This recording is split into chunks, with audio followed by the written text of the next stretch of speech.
नमस्कार दोस्तों। आज देखिए, उत्तराखंड का इतिहास पढ़ने से पहले, उत्तराखंड का इतिहास अर्थात चंद वंश पढ़ने से पहले या पवार वंश पढ़ने से पहले या करतरपुर साम्राज्य अर्थात कार्तिकेय वंश के बारे में पढ़ने से पहले उसके थोड़ा उससे और पहले की स्थिति देख लेते हैं। ठीक, ओके, कि उत्तराखंड राज्य में इनसे पहले किन लोगों का शासन था, क्या क्या स्थिति थी। ओके, आइए शुरू करते हैं। देखिए, कुनिंद जो लोग थे, कुनिंद ये मौर्यों के समकालीन थे, मौर्यों के समकालीन थे। इनके बारे में पहले भी पढ़ चुके हैं।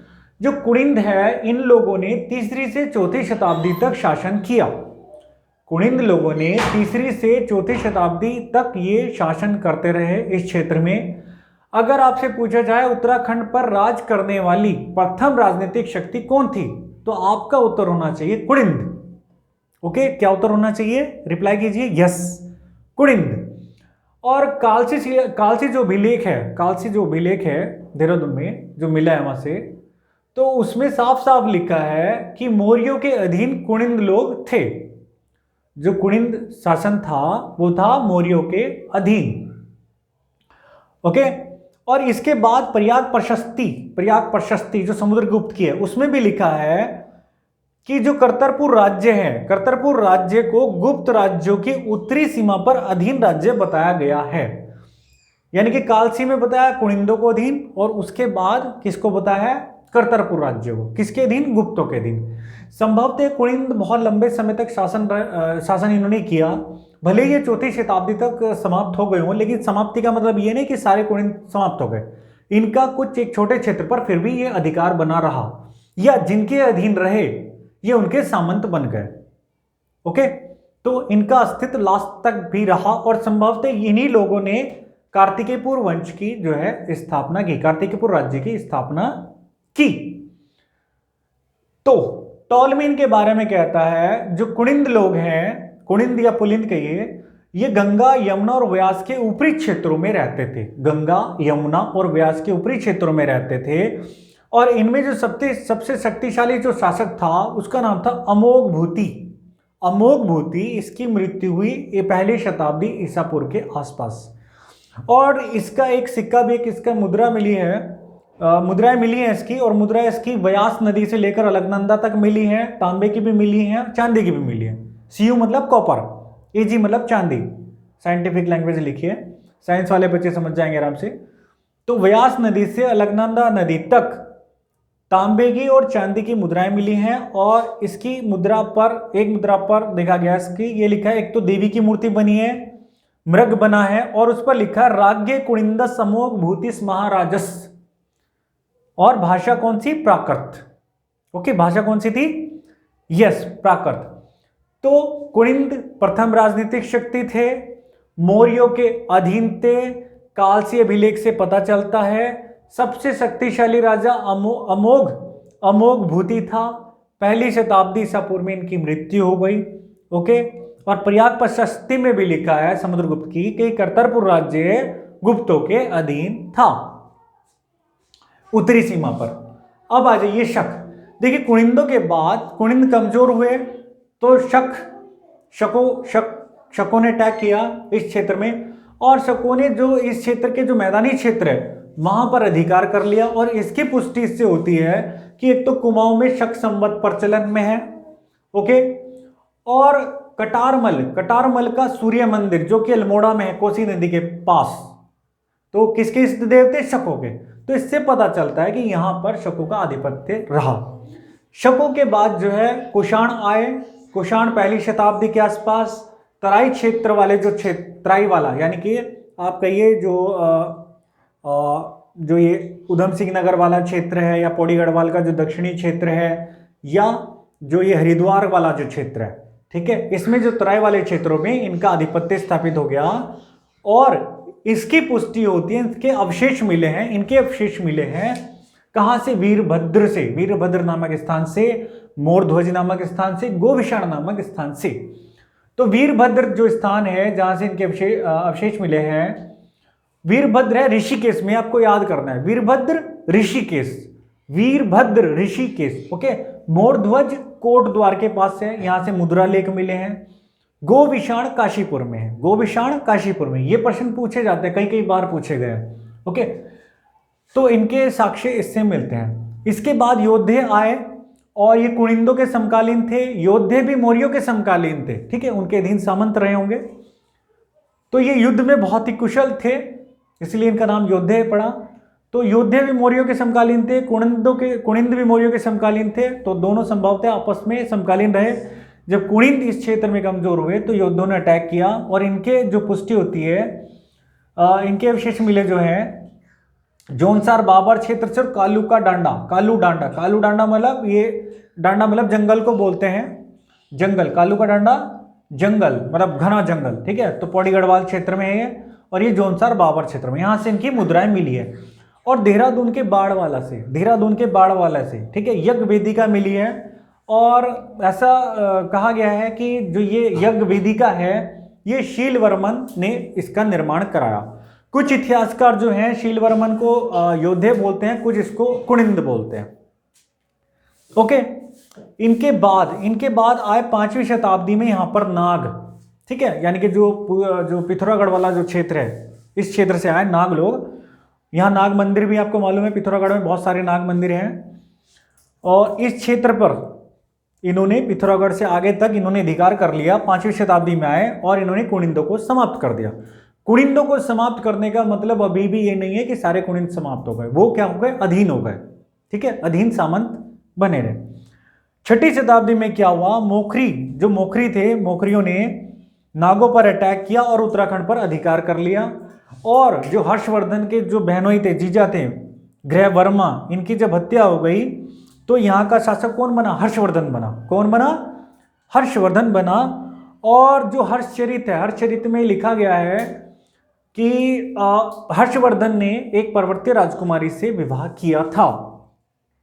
ओके, और हर्षचरित में ये लिखा है, यहाँ एक जो यात्री है हवेनसांग, उसने एक हिमालय राज्य जिसका नाम क्या बोला उसने, हवेनसांग ने पोलीहिमोपुलो की यात्रा की थी। पोलीहिमोपुलो अर्थात ब्रह्मपुर राज्य, अर्थात गढ़वाल प्लस कुमाऊं वाला जो क्षेत्र है।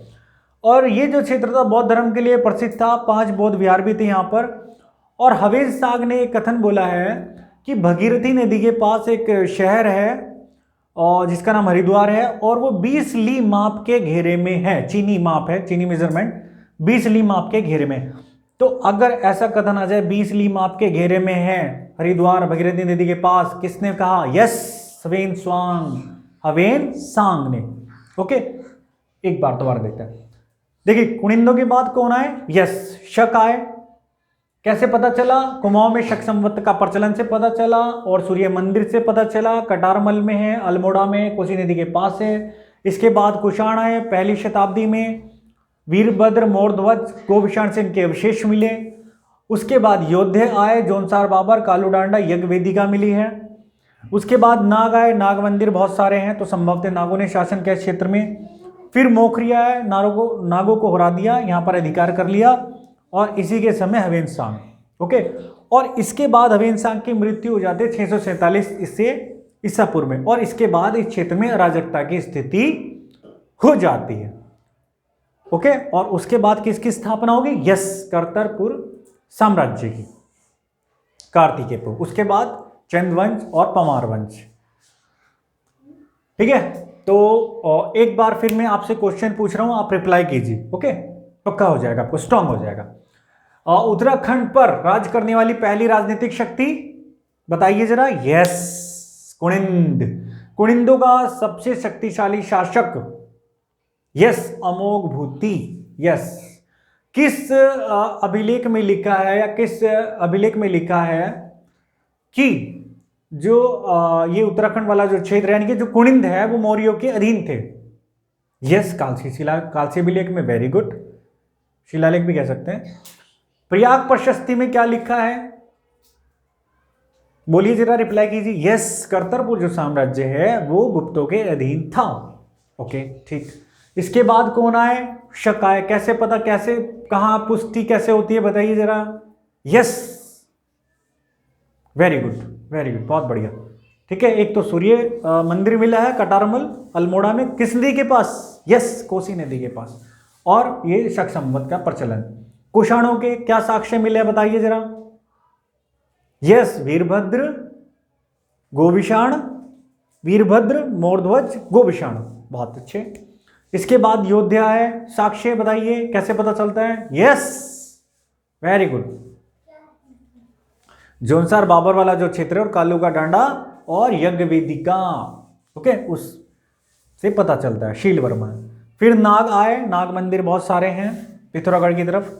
फिर मोखरी आए, ओके, फिर हर्षवर्धन और ह्वेनसांग ने इसको क्या बोला इस क्षेत्र को। यस, पोलीहिमोपुलो, पोलीहिमोपुलो बौद्ध धर्म के लिए प्रसिद्ध। और ये किसके किस शहर के बारे में कहा था कि 20 ली माप के घेरे में और भगीरथी नदी के पास एक शहर है जिसका नाम हरिद्वार है। Very good, okay.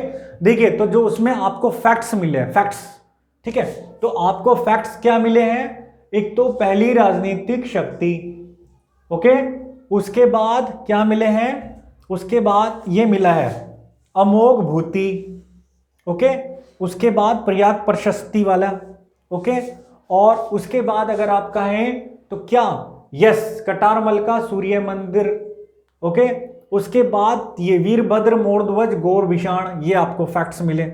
उसके बाद जोनसार बाबर की मुद्रा, ये यज्ञ वेदिका, कालू का डांडा, पोली गढ़वाल, ओके। उसके बाद ह्वेनसांग के बारे में जानकारी पोलीहिमोपुलोस ने बोला और 20 ली वाली माप। तो 1 2 3 4 5 6 7, ठीक है ना, लगभग 12-13 आपको इसमें फैक्ट्स मिल गए और एक समझ भी आपको विकसित हो गई, ठीक है। इसका समापन करने से पहले मैं आपसे कुछ शेयर करना चाहूँगा हर बार की तरह। देखिए, हम लोग जब परीक्षाएं देते हैं तो मेहनत भी करते हैं आप लोग, और फिर भी कई बार सफलता नहीं मिलती।